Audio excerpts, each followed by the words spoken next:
A violent accident stripped a ruthless billionaire of his identity, leaving him with no memory, leading him to assume a new identity and find love. But his past, with its luxuries and enemies, would not stay buried forever. Before we dive into this story, if you enjoy exciting twists like this one, hit the like button down below, subscribe to the channel, and comment where you're watching this video from. The shrill, insistent ring of his satellite phone was, for Julian Thorne, the harbinger of someone else's personal apocalypse, usually a competitor about to be annihilated, or a subordinate who had failed to anticipate his next ruthless move. On that cold, damp autumn night, the sound tore through the padded silence of the Maybach, gliding along winding back roads, away from the financial district where he had just orchestrated another successful hostile takeover. The prey, an innovative but poorly managed tech company, hadn't stood a chance. Julian didn't believe in giving chances. He believed in exploiting weaknesses. "Yes," he answered, his voice a monolith of controlled coldness, his grey eyes fixed on the luminous reports on the tablet in his lap, ignoring the dark, rainy landscape rushing past the armored window. It was Maxwell, his lead counsel, voice strained on the other end of the line, talking about last-minute injunctions, desperate legal maneuvers by the acquired company, the need for a swift, crushing response. "Crush them, Maxwell," Julian interrupted, impatiently. "Use every clause, every resource. I don't want enough dust left for them to sweep up, understood?" He didn't wait for confirmation, just disconnected, his jaw tight. His mind was already miles away, calculating the next moves on the global corporate chessboard that was his playground. The silent luxury of the car, the soft leather, the polished wood, the unseen driver separated by glass. None of it registered. They were just tools, extensions of his power, as relevant as the asphalt beneath the tires. The outside world was a blur, populated by pawns and obstacles. It was at this apex of predatory focus and environmental disconnection that the universe decided to intervene with the brute force of physics. A blinding glare erupted on the dark. Curve ahead, high beams coming the wrong way, far too fast. Julian's driver, caught off guard, reacted instinctively, yanking the wheel. The sharp, desperate shriek of Michelin tires on wet asphalt was almost instantaneous, followed by the deafening, sickening sound of metal contorting and tearing like paper. The Maybach, heavy and solid, spun violently, the side impact throwing Julian against the door with brutal force. The world dissolved into a chaotic kaleidoscope of shattering glass, flying like deadly diamonds. The sudden, shocking intrusion of the smell of gasoline and hot oil, a sharp, piercing pain exploding in his head, and then, abruptly, a deep, black, absolute silence swallowed everything. Miles away, in the small, sleepy community of Willow Creek, nestled in a green valley that seemed immune to the frantic pace of the nearby metropolis, Clara Dubois was locking up her beloved flower shop. Petals and promises. The rain drummed softly on the tin roof of the attached greenhouse, a sound that always soothed her. She loved the rain. It nurtured her flowers, washed the dust from the world, created an atmosphere of cozy introspection in her small shop that smelled of damp earth, lavender, and hope. That night, she was working a little later, preparing a large order of arrangements for a weekend wedding. Money was tight as usual. The flower shop was more a passion than a profitable business, a legacy from her parents she struggled to keep alive, balancing the delicate beauty of the flowers with the harsh reality of spreadsheets. As she arranged pots of chrysanthemums and checked the humidity for the ferns, she hummed softly, lost in thought about new rose varieties she wanted to try cultivating in the spring. It was the sound that jolted her from her reverie.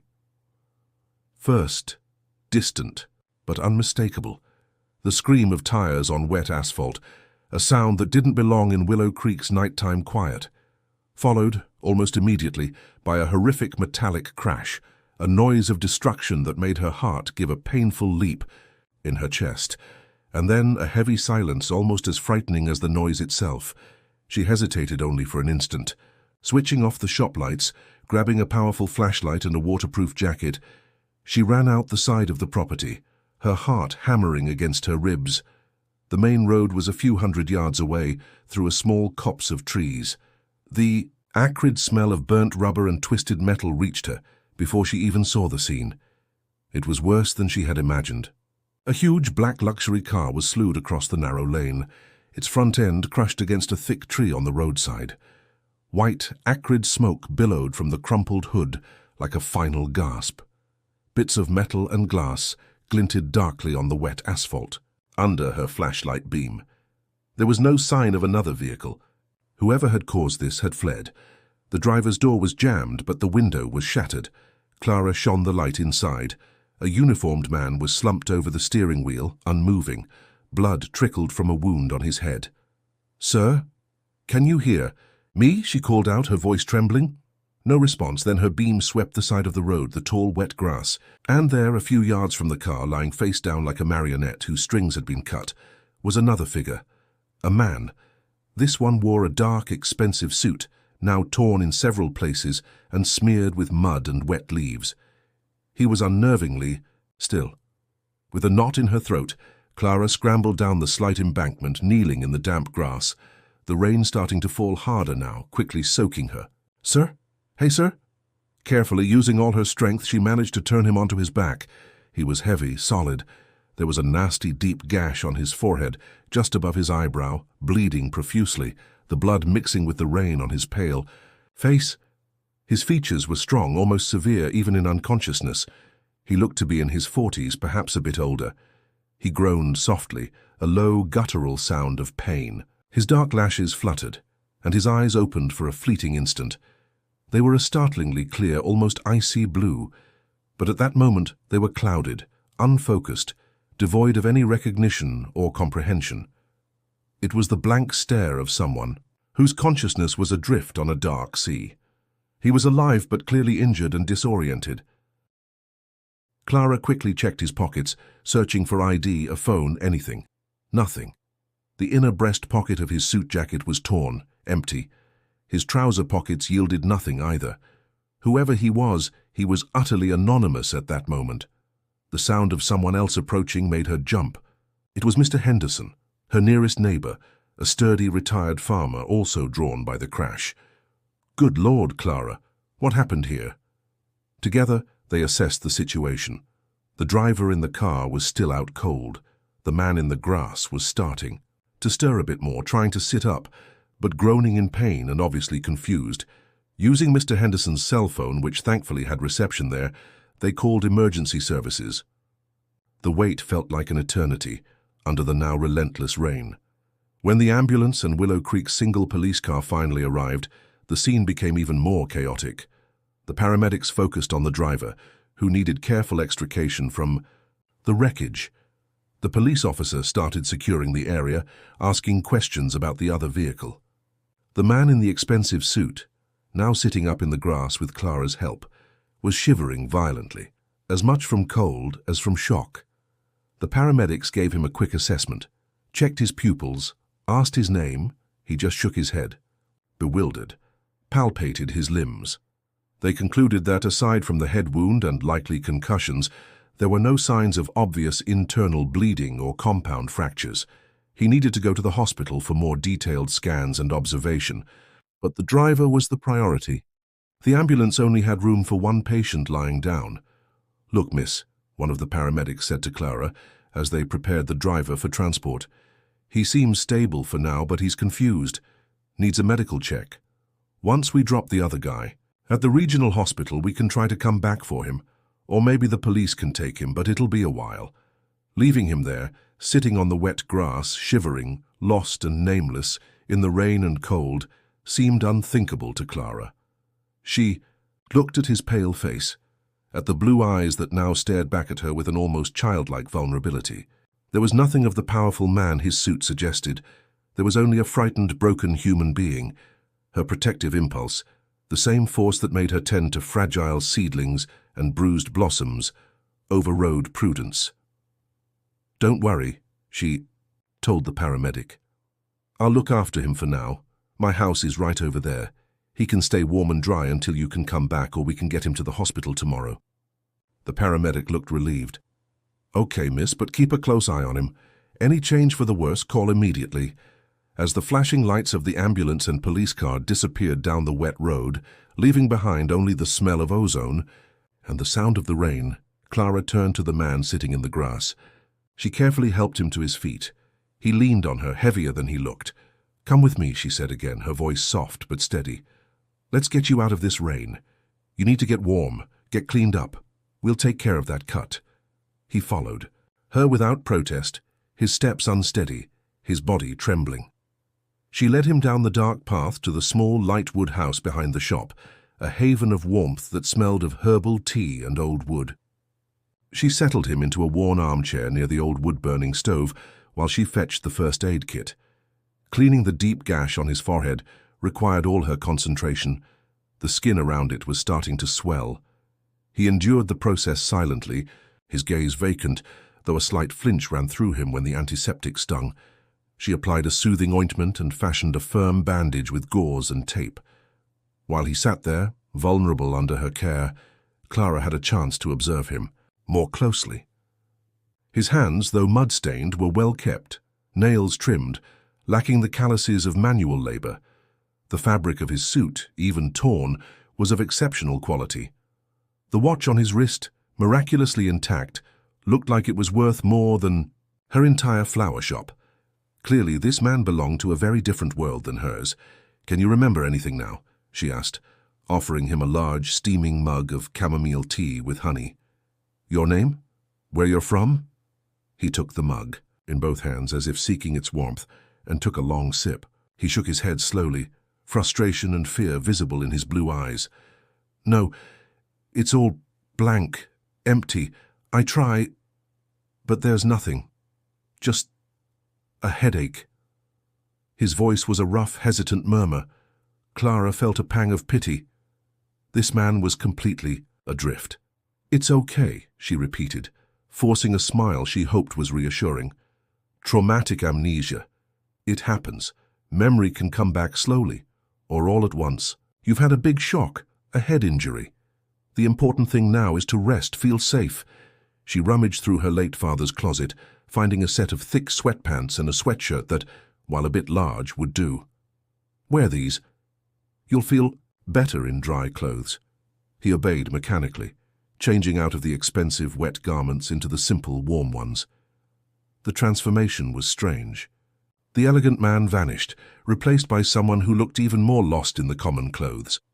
She led him to the small guest room at the back of the house, a simple room with a patchwork quilt made by her grandmother and the faint scent of dried lavender. "You can stay here tonight. Tomorrow we'll see about the hospital and try to figure out who you are." She paused at the door. "Since we don't know your name, can we call you John? John Doe? It's what they use for unidentified people." He seemed to ponder the name for a moment, as if trying to find some resonance. He found none, but nodded anyway. "John. Yes, that's fine. Thank you. Clara." The way he said her name, even in his confusion, held an underlying formality. That night Clara barely slept, worrying about the stranger in her guest room. Who was he? Did he have family looking for him? Was he dangerous? But every time she pictured his lost eyes, his vulnerability, compassion won out over fear. In the following days, John's situation remained unchanged. His memory showed no signs of returning. A visit to the small local clinic confirmed the concussion and post-traumatic amnesia, but revealed no other serious injuries. With no ID and no memory, the local authorities had no way to identify him. The Maybach's driver, still hospitalized in serious condition, couldn't provide information about his mysterious passenger. The police focused their fruitless search on the hit-and-run driver. John became a cold case filed away as unidentified person, a ghost in the system. John, as he came to be known, was a study in contrasts. Physically, he recovered quickly, his strength returning. But mentally, he was a blank slate dotted with inexplicable flashes. He displayed curiosity about the world around him, with the intensity of a child discovering everything for the first time. He was fascinated by the process of a seed sprouting, by the smell of the earth after rain, by the taste of a fresh tomato picked from Clara's vegetable patch. He asked incessant questions about the flowers, the birds, the workings of the small town. At the same time, flashes of his former self surfaced at unexpected moments. One day, as Clara struggled with the shop's finances, he glanced over her shoulder at the spreadsheet and, almost absently, pointed out a calculation error and suggested a cost restructuring approach that was both simple and brilliant. On another occasion, during a simple dinner, he discussed an article about economic policy he'd heard on the radio, with an analysis so incisive and well-informed it left Clara speechless. And there was the way he moved, a certain economy of gesture, an erect posture even in second-hand clothes, the instinctive way he held a fork and knife. Details that didn't fit the picture of a drifter. Clara felt torn. Caring for John was a financial burden her small flower shop could barely sustain. But how could she abandon someone so clearly lost and dependent? He had nowhere to go, no knowledge of who he was. After much deliberation, she made a decision. One sunny morning, as they had coffee in the rustic kitchen, she broached the subject, carefully. "John," she began, "you've been getting stronger. And, well, the truth is I could really use some help around here. The shop, the garden, the greenhouse. It's a lot for one person, especially with deliveries." She hesitated, not wanting to sound callous. "I can't pay you a real wage, things are tight. But I thought, if you wanted to, you could help me with the work in exchange for room and board, and a little pocket money for basic needs. It would be hard work, different from, well, from whatever you might have been used to." John's blue eyes, previously seeming lost, focused on hers with surprising intensity. A spark of purpose lit them. "Work? I can work? Help you?" He leaned forward, his voice filled with an unexpected eagerness. "Yes, Clara, please, I very much want to be useful. I don't want to be a burden to you. I want to earn my keep." Relief washed over Clara. At least he was willing. "Great," she said, smiling genuinely for the first time in days. "Then it's a deal. You'll be my gardening assistant and general helper." And so began the transformation of John Doe, the Amnesiac, into John, the gardener of petals and promises. The beginning was, to put it mildly, challenging. His soft, uncalloused hands quickly blistered from handling shovels and hoes. He hadn't the faintest idea how to distinguish a dahlia seedling from a stubborn weed, resulting in a few comical garden disasters. His physical strength, while considerable, was uncoordinated for delicate tasks. More than one terracotta pot met its end in his well-intentioned but clumsy grasp. Clara was patient. With the same tenderness she devoted to her most fragile plants, she taught him. She showed him how to feel the soil to know if it needed water, how to prune the rose bushes to encourage new blooms, how to spot the first signs of aphids. She taught him the names of the flowers, petunias, daisies, snapdragons, lilies, and watched with a smile as he struggled to memorize them, jotting them down in a small notebook with surprisingly elegant handwriting. He, in turn, was a dedicated and surprisingly fast learner. His analytical mind, even devoid of its past context, absorbed information and sought patterns. He began applying logic to the processes of the garden and shop. He reorganized the tool storage shed for maximum efficiency. He devised a simple but effective system for tracking the inventory of pots and fertilizers. He fixed Clara's old, sputtering delivery truck using a knowledge of mechanics he didn't know he possessed. They worked side by side, day after day. The initial silence between them gave way to an easy camaraderie. They talked while planting tulip bulbs, while preparing the soil for winter, while clearing dead leaves from the greenhouse. Clara spoke of her childhood in the shop, of her parents, of her dream of one day growing rare orchids, which required a very specific and expensive environment. John listened with genuine attention, asking questions that made her think about her own dreams in new ways. He, in turn, shared the small discoveries of his day, the vibrant color of a cardinal that landed on the bird feeder, the satisfaction of seeing a row of lettuce he'd planted begin to sprout, the rough, pleasing texture of tree bark. Slowly, almost imperceptibly, the dynamic between them began to shift again. John's gratitude for her kindness mingled with a growing admiration for her quiet strength, her passion for the flowers, her resilience in the face of financial struggles. Clara's initial compassion for him gave way to a respect for his latent intelligence his newfound work ethic, and increasingly, an affection that warmed her chest in unexpected ways. They began sharing meals, not just for convenience, but for pleasure. The quiet evenings in the little house behind the shop were filled with the sound of rain outside, the crackle of the fire in the wood stove, and conversations that hesitantly deepened. They laughed at John's gardening blunders, shared worries about an unexpected frost, or simply sat in silence reading old books from Clara's small bookshelf, comfortable in each other's presence. John started to smile more often. Not the polished, empty smile he might have worn in his previous life, but a genuine smile, born from a sense of peace and contentment he couldn't name, but felt deeply in his reawakening soul. Life was simple. It was hard physical work, home-cooked, meals, the smell of earth and blossoms, the sound of Clara's laughter. And for the first time, even without memory, John felt happy, whole. But even in that tranquil refuge, the shadows of Julian Thorne's past were stirring, unseen for now, but drawing inexorably closer, ready to shatter the fragile happiness found in the simplicity of a garden and the heart of a gentle florist. The calm was about to end. The months turned into seasons under Willow Creek's tranquil sky. Autumn gave way to a harsh winter, blanketing Clara's garden in a silent shroud of snow, forcing their work indoors to the heated greenhouse and organizing the shop for the holiday rush. John, now fully integrated into the rhythm of the small property and community, learned to chop firewood for the stove, patch leaky spots on the greenhouse roof, and craft pine and holly wreaths with surprising dexterity. The cold didn't seem to bother him as much as it did Clara.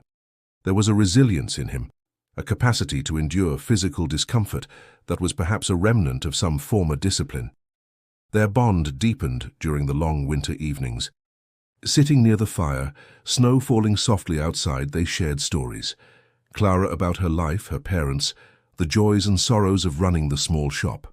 John about the sensations of the present, the small epiphanies about the natural world, the occasional frustrations with his stubbornly blank memory. He still had the fragmented nightmares, fleeting images of towering skyscrapers viewed from a high window, the irritating sound of a phone that wouldn't stop ringing, hard, hostile faces in boardrooms, an overwhelming sense of isolation amidst luxury.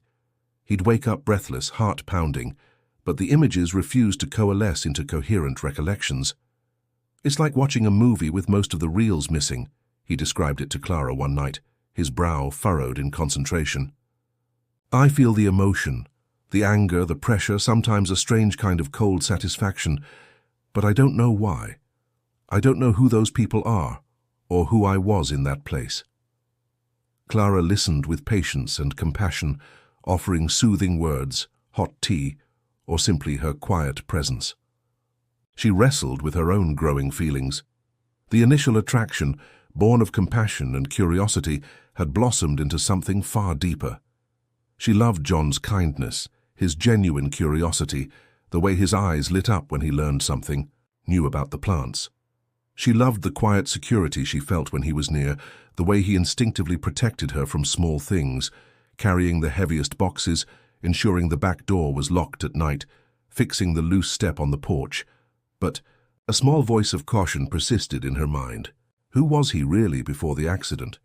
The flashes of knowledge, the innate elegance, the way he sometimes analyzed situations with a cool, strategic logic that seemed out of place in their bucolic setting.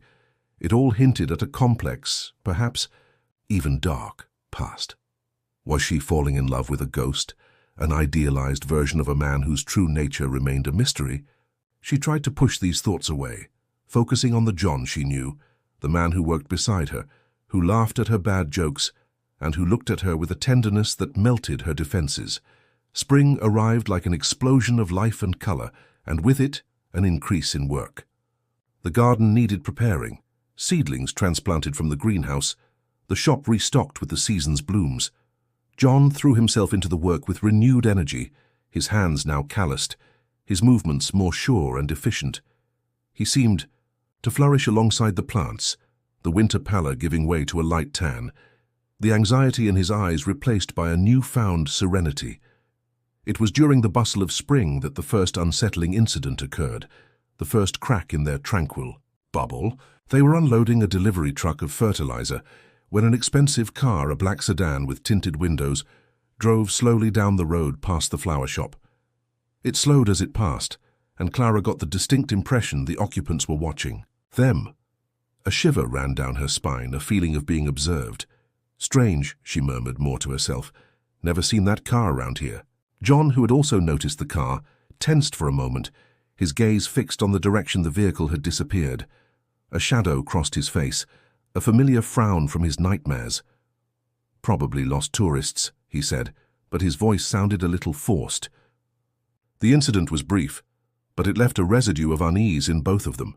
A few weeks later, while John was making a delivery in the nearby town, something he now did regularly in the repaired old truck, he had the encounter in the grocery store with the real estate broker from New York. That moment of shocked recognition in the stranger's eyes, the mention of the name Julian Thorne, the vanished billionaire, it shook him deeply. Though memory didn't return, the man's intense reaction, the certainty in his initial gaze, planted a seed of doubt and anxiety. Julian Thorne.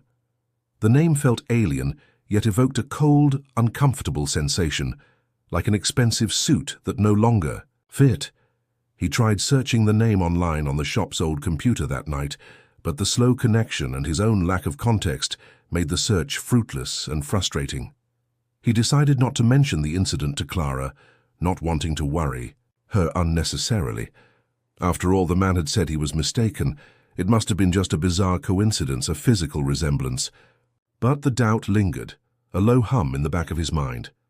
Life at Petals and Promises continued its rhythm. Summer arrived, hot and vibrant. John was now an integral part of the shop and the small community. The locals, initially wary, had grown accustomed to his quiet, hard-working presence. They appreciated his help in Clara's garden, his efficiency with deliveries, even his surprisingly useful advice on minor home repairs or computer glitches. He was simply Clara's John, a familiar, accepted figure. The relationship between him and Clara also bloomed under the summer sun. The mutual attraction became undeniable. There were stolen moments, a brush of hands while working together in the soil, a lingering gaze across the dinner table, a silent walk at sunset through the hills behind the property. The tension between them was palpable, a blend of desire, affection, and a tacit hesitation born from the unusual circumstances of their meeting and his persistent amnesia. Finally, one warm August evening, sitting on the back porch listening to the crickets and watching the stars emerge, the dam broke. It was Clara who initiated it, gently touching his hand. He turned to her, his blue eyes questioning in the dim moonlight, and then, wordlessly, she leaned in and kissed him. It was a tentative kiss at first, then deepened by the emotion held back for so many months. He responded with a tenderness and passion that surprised her, as if unleashing feelings he didn't know he possessed. In that moment, Clara's doubts about his past seemed less important. The man holding her, the John she loved, was real. The present was real, and perhaps that was enough. They began a romantic relationship, still cautious, but filled with a newfound happiness and growing intimacy. John seemed even more at peace, the shadow of anxiety in his eyes receding, replaced by a quiet joy. He was attentive, gentle, his devotion to Clara evident in every small gesture. But the past, like an insistent tide, continued its approach. Private detectives hired by the Thorne Global Board, frustrated by the lack of leads through usual channels, began expanding their search into rural areas surrounding the city, following up on reports of unresolved accidents and unidentified individuals vaguely matching Julian's description. At the same time, Julian's enemies, particularly a corporate rival named Marcus Veltman, whom Julian had nearly bankrupted and who harbored a deep-seated hatred, were also conducting their own covert investigations, motivated not by concern, but by opportunity or revenge. The breakthrough came via a combination of technology and chance. The Thorne Global detectives were running facial recognition software against databases from small-town hospitals and clinics in surrounding states. A low-resolution intake photo taken at Willow Creek's local clinic when John had a checkup after the accident while not identifying him by name, triggered a high-probability match with images of Julian Thorne. The lead was thin, but it was enough to dispatch a discreet investigator to Willow Creek. The investigator, a former cop named Peterson, arrived in town posing as a writer, looking for a quiet place to work. He began asking subtle questions, observing the town's routines. It didn't take long for Clara's John to catch his attention, the quiet man who didn't quite fit in, who bore an uncanny resemblance to the missing billionaire. Peterson began watching the flower shop from a distance, taking photos, gathering information. Simultaneously, Veltman's men, using less subtle and more intimidating methods, were also closing in, following up on rumors and paying for information about outsiders in rural communities. The name John, associated with a flower shop in Willow Creek, popped up on their radar. The situation was poised to explode, and the catalyst would be, ironically, the very media that Julian Thorne had so often despised and manipulated in his former life. The national business magazine, with its speculative cover story on Thorne's disappearance, reached Willow Creek and fell into the right or wrong hands. Elvira, Clara's neighbor, whose primary hobby was knowing everyone else's business, was at the small post office picking up her mail when she saw the magazine in a stack for sale. The cover caught her eye, the familiar face of a billionaire often featured in the society columns she devoured. She bought the magazine on impulse and began flipping through it right there while waiting. When her eyes landed on the main photo of Julian Thorne at a gala, the impeccable tuxedo, the cool, calculating smile, the unmistakable aura of power, she gasped. The shock was physical. The resemblance was undeniable. It wasn't just similar, it was him. The man she saw almost daily working in Clara's garden, the quiet man known as John.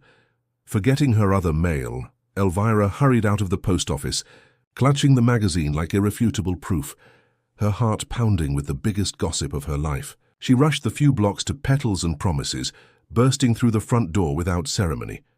"Clara! Clara, my dear, you won't believe this. You have to see this." Her voice was shrill with excitement and shock. Clara, who was at the counter, finishing a delicate arrangement of lilies and white roses, looked up, startled by the abrupt entrance and her neighbor's agitated state. "Elvira, what is it? Did something happen?" "Happen? My child, the biggest mystery in this town happened." Elvira thrust the magazine, open to the photo spread, towards her. Look closely, it's him. You're John." Clara took the magazine, her hands starting to tremble slightly as she focused on the image. The recognition was instant and devastating. The face was John's, undoubtedly.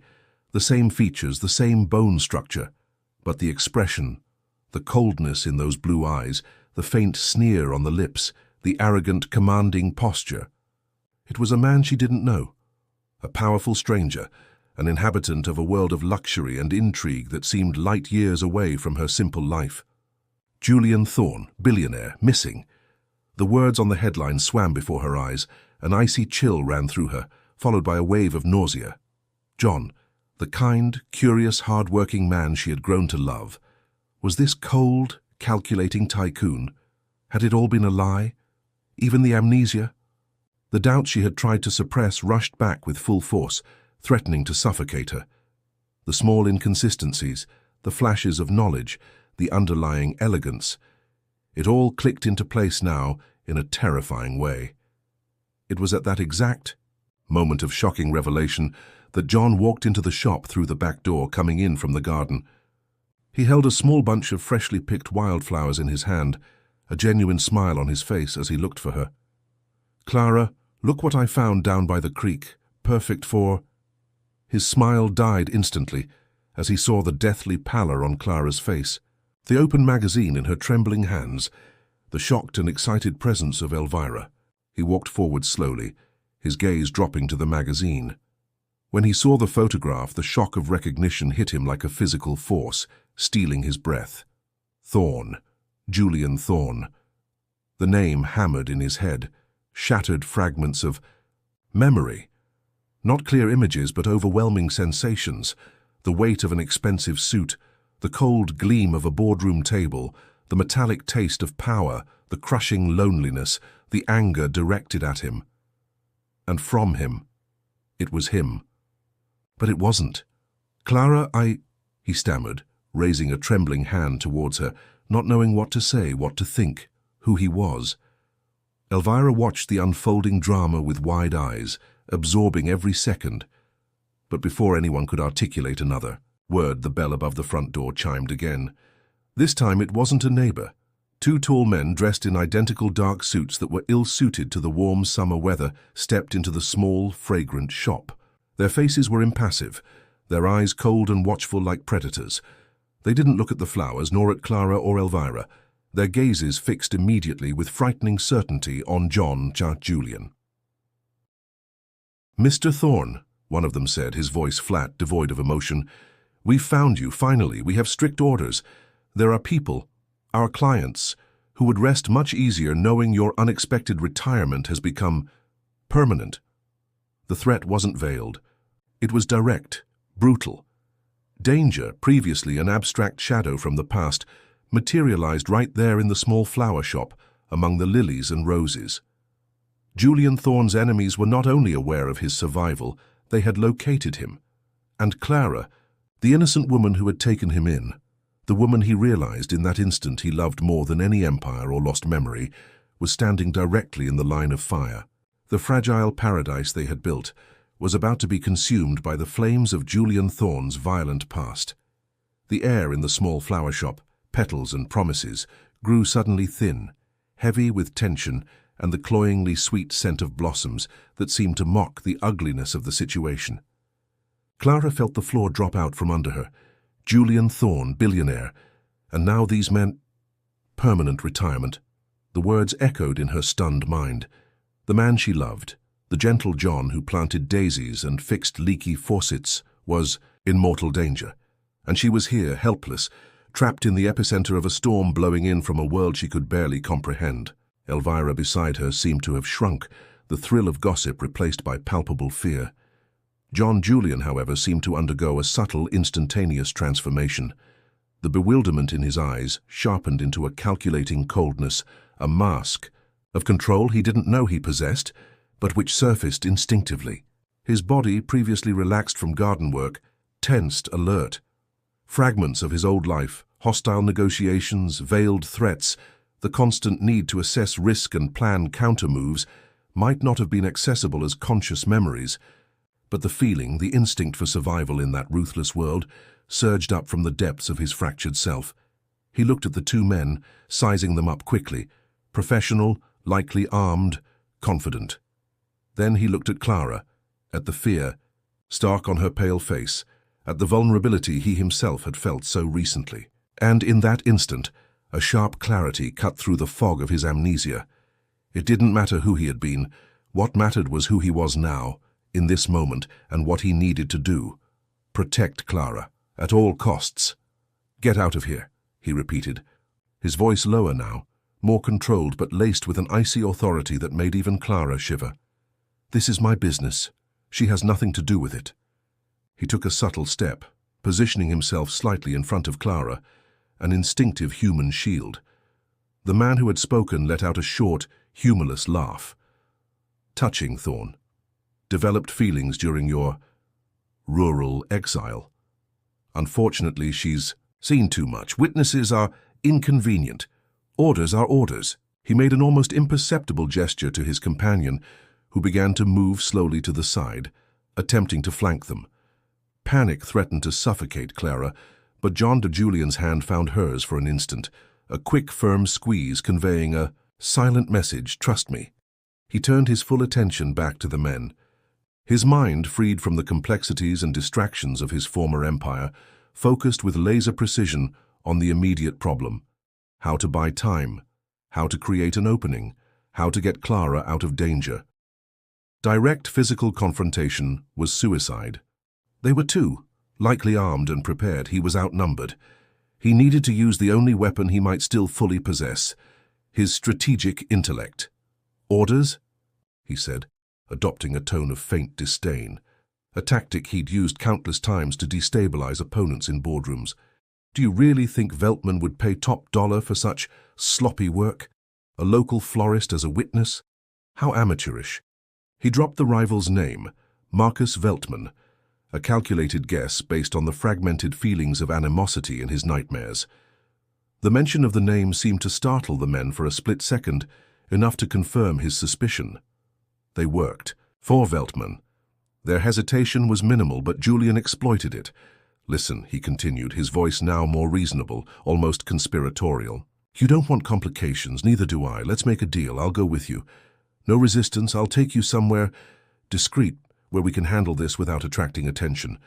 A place where I have access to certain resources. That could make this transition much more lucrative for you than Veltman would ever offer. Think of it as an early retirement bonus." It was a dangerous bluff, based on nothing but his former reputation and the greed he knew often motivated men like these. The two henchmen glanced at each other. The idea of eliminating Julian Thorne quietly was the job, but the prospect of an extra, perhaps substantial payday directly from the source, it was tempting. "What kind of resources?" the first man asked, suspicion warring with avarice in his eyes. "Access codes. Offshore accounts only I know about. Information worth a fortune to the right people," Julian improvised, maintaining eye contact, projecting a confidence he didn't entirely feel. "But I can only access them if I'm cooperative and alive, for now." He glanced meaningfully at Clara and Elvira, and without frightened witnesses making noise. The leader seemed to weigh the options. Taking Thorne out here would be quick but messy. The neighbor was already a complication. If he was willing to come quietly and offered a bonus— "Where is this place?" he asked, still wary. "An old property of mine, abandoned, about an hour from here up in the mountains." "Nobody's been there in years," Julian lied, his mind racing to formulate a plan as he spoke. "We'll take my car, I mean the truck," he corrected himself quickly, gesturing to Clara's old pickup parked outside. Less conspicuous.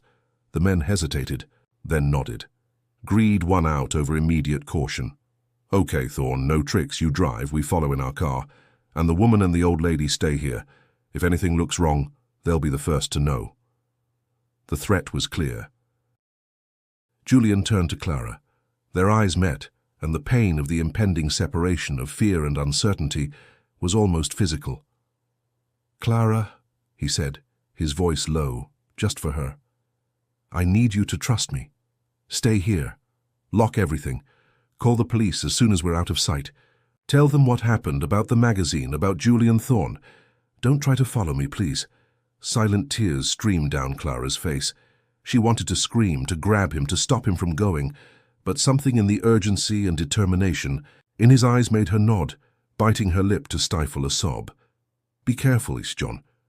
He gave her one last look, a look that held a universe of unsaid feelings, love, regret, promise.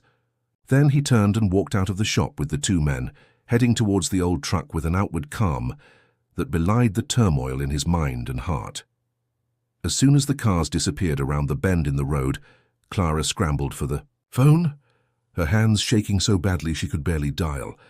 Elvira, now understanding the gravity of the situation, helped her.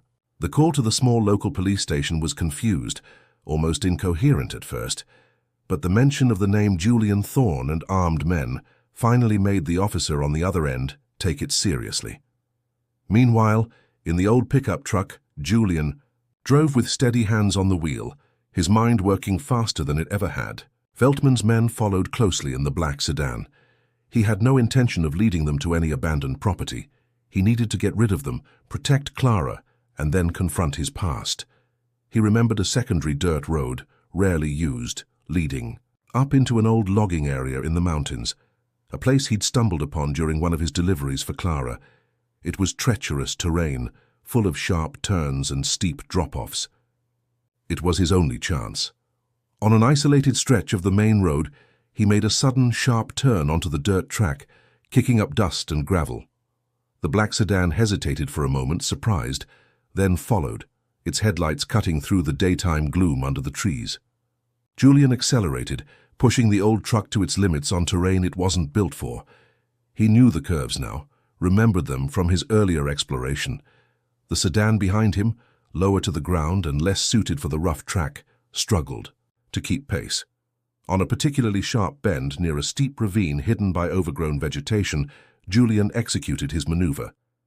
He slammed on the brakes, cranked the wheel, pretending to lose control and skid towards the precipice, but corrected at the last second, bringing the truck to a halt sideways across the narrow track.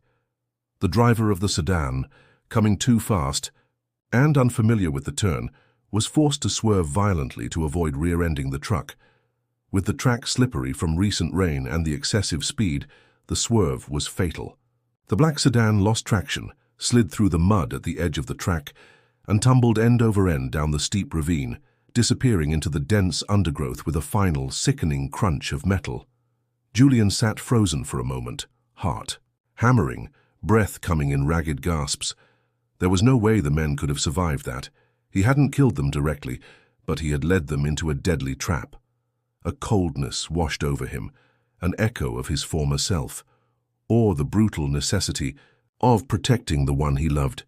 He got out of the truck, his legs trembling slightly. He looked down into the ravine. Silence. The immediate threat was over, but an even bigger problem had just begun. He knew he couldn't go back to Willow Creek immediately. The police would be there, alerted by Clara. The discovery of his identity, as Julian Thorne, and the disappearance and likely deaths of Veltman's men, would create a media and legal firestorm. He needed to disappear, to deal with his past before it completely destroyed his present and future with Clara. He hiked through the woods for hours, using a sense of direction he didn't know he possessed, until he reached a different small town miles away. At a payphone, using the emergency cash Clara had insisted he carry, he made the call that would change everything. He called Sarah Jenkins, his former head of security at Thorne Global. It was a huge gamble. He didn't know if she was still with the company, if she was loyal, or if she would turn him in. Jenkins, the professional, no-nonsense female voice answered, exactly as he remembered. Sarah, it's me, Julian. Silence on the other end. I need your help. I'm alive, but I'm in trouble. Big trouble. He gave her a condensed, carefully edited version. The accident, the amnesia, partially lifting now with the shock, the simple life he'd found, the threat from Veltman, the incident with the henchman, omitting the details of the outcome. He asked for help, not to reclaim his empire, but to protect himself, to neutralize Veltman once and for all, and above all to ensure the safety of Clara Dubois, the florist who had saved him in more ways than one. Sarah Jenkins, a pragmatic woman who had seen the best and worst of Julian Thorne, was silent for a long moment on the other end of the line. She knew the rumors, the fruitless search. His voice. It was different. Less arrogance, more humanity, and the genuine concern for an unknown florist was completely out of character for the old Thorne. Maybe he had changed, or maybe this was just a more subtle manipulation. But she owed him her career. He'd promoted her when no one else would. She decided to take the risk. Okay, Julian, tell me what you need. In the weeks that followed, Julian, guided remotely by Sarah, and using resources she managed to discreetly divert, fought his last corporate battle. But this time, he fought not for power or money, but for freedom and safety. Using his intimate knowledge of Veltman's operations, his old rival, and confidential information only he possessed, fragmented but crucial memories returning under pressure, they built a devastating case against Marcus Veltman and his associates. They leaked proof of fraud, market manipulation, and even the implied order to eliminate Thorne to federal authorities and select contacts in the financial press, all anonymously and carefully orchestrated not to lead back to Julian. Simultaneously, Julian worked with Sarah to create a plausible narrative for his disappearance and the end of the threat. They planted evidence suggesting Julian Thorne had indeed perished shortly after the original accident, perhaps succumbing to injuries in a remote location, or that he had used the accident to fake his own death and flee with a fortune to parts. Unknown. The investigation into the missing henchman was quietly closed as a likely accident due to road conditions and the nature of their activities. The hardest part was ensuring Clara's safety without involving her or revealing the source of the funds. Through a complex series of offshore transactions and shell foundations, skills from his past life now used for a different purpose, Julian managed to set up a substantial anonymous trust fund. This fund then made a significant philanthropic investment in sustainable small businesses in the Willow Creek region, with petals and promises being a primary beneficiary. Clara would receive the news as an unexpected stroke of luck, a grant, from an unknown benefactor, allowing her to expand her business, perhaps even build her dream orchid greenhouse, never knowing it was Julian Thorne's silent legacy. Finally, after nearly 2 months of living in the shadows, hiding in cheap motels, communicating via burner phones, feeling the gradual unsettling return of memories belonging to a man he no longer recognized or wanted to be, the operation was complete. Veltman was facing federal charges, his company in ruins. The press ran speculative obituaries about the tragic or mysterious end of Julian Thorne. The world had moved on. Only then, exhausted but free from the immediate weight of his past, did he dare return. He went back to Willow Creek, not as the resurrected billionaire, but as John, the gardener. He traveled by bus, wearing simple clothes bought at a thrift store. He got off at the small town's bus stop, his heart pounding with a mixture of hope and fear. Would Clara forgive him? Would she still want him, knowing part of the truth, but not the full extent of his past or his recent actions? He walked slowly, down the familiar street towards the flower shop. It was late afternoon, the sun casting long golden shadows. He saw the shop, lights on, vibrant flowers spilling onto the porch. And he saw her. Clara was outside, pruning a rose bush, her brow furrowed in concentration. She looked thinner, her face marked by a sadness and worry that hadn't been there before. When she looked up and saw him standing there on the sidewalk, she froze completely, the pruning shears slipping from her hand to land silently on the grass. He didn't approach immediately, just stood there, waiting, letting her see him, letting her process his presence. Her eyes scanned his face, searching for what? The billionaire, the gardener, the man who had left her? John? She whispered, her voice fragile, barely audible. Clara, he replied, his voice thick with emotion. He took a few hesitant steps towards her. I know I disappeared. I know you found out about Thorne. And I know I have so much to explain, so much to apologize for. He stopped a few feet away. That man, Julian Thorne, he was part of me. The memories are coming back, bits and pieces, confusing. I remember things I'm ashamed of, things that frighten me. But the life I lived here with you, that's real too. The happiness, the peace, the love I felt here, that's more real to me now than anything from that other life. He met her eyes, his soul laid bare. I had to fix things, Clara. I had to make sure those people, that Veltman, could never hurt us again. I had to bury Julian Thorne so John could have a chance. He didn't go into the sordid details, the implied violence of the solution, but conveyed the essence. The world thinks Julian Thorne is gone, and he is, in a way. What's left is the man standing here, the man who worked in your garden, who fixed your truck, who fell in love with you. He paused, his heart in his throat. I understand if you can't forgive, if you can't trust. I understand if you want me to leave. But I had to come back. I had to tell you, I had to know if there's still a place for John in your life. Clara was silent for a long moment, absorbing his words, her face a canvas of conflicting emotions, relief, hurt, confusion, lingering fear, but also hope. She saw the sincerity in his eyes, the vulnerability in the stance of the man who was once a corporate titan.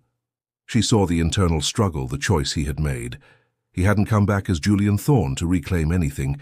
He came back as John, asking for forgiveness and acceptance. Slowly, very slowly, she walked towards him. She stopped right in front of him, so close she could feel his ragged breath. She reached up and touched the faded scar on his forehead, where it had all begun. Then her fingers traced the line of his jaw, a tentative, questioning gesture. The garden's gotten overgrown while you were away, she said finally, her voice low but steady. A tiny ghost of a smile touched her lips. I think I'm going to need a helper. The relief that washed over John was so intense he almost staggered. Tears he didn't know he was capable of shedding welled in his eyes. He caught her hand, pressing it against his cheek. Clara, it's going to take time, John, she said, serious now. to understand everything, to trust again. There's a lot I don't know, and maybe it's better that way. But I missed you. I missed my gardener. In that moment, under the sky beginning to blush with pink and orange, no more words were needed. He pulled her into a fierce embrace, burying his face in her hair that smelled of flowers and earth. She held him back just as tightly, feeling his familiar solidity, the strong beat of his heart against hers. It wasn't a perfect fairy tale ending. There were scars, untold secrets, and the shadow of a past that would never entirely disappear. But it was a beginning. A new beginning, built on the truth of the present and the conscious choice to cultivate the love that had blossomed in the unlikeliest of gardens. Julian Thorne might be dead. Long live John, the gardener, and the future he and Clara would build, together one season at a time. And so what did you think of John, Julian and Clara's story? Leave your comment down below sharing your thoughts. Don't forget to subscribe to the channel and hit the notification bell so you don't miss any emotional stories like this one. See you next time.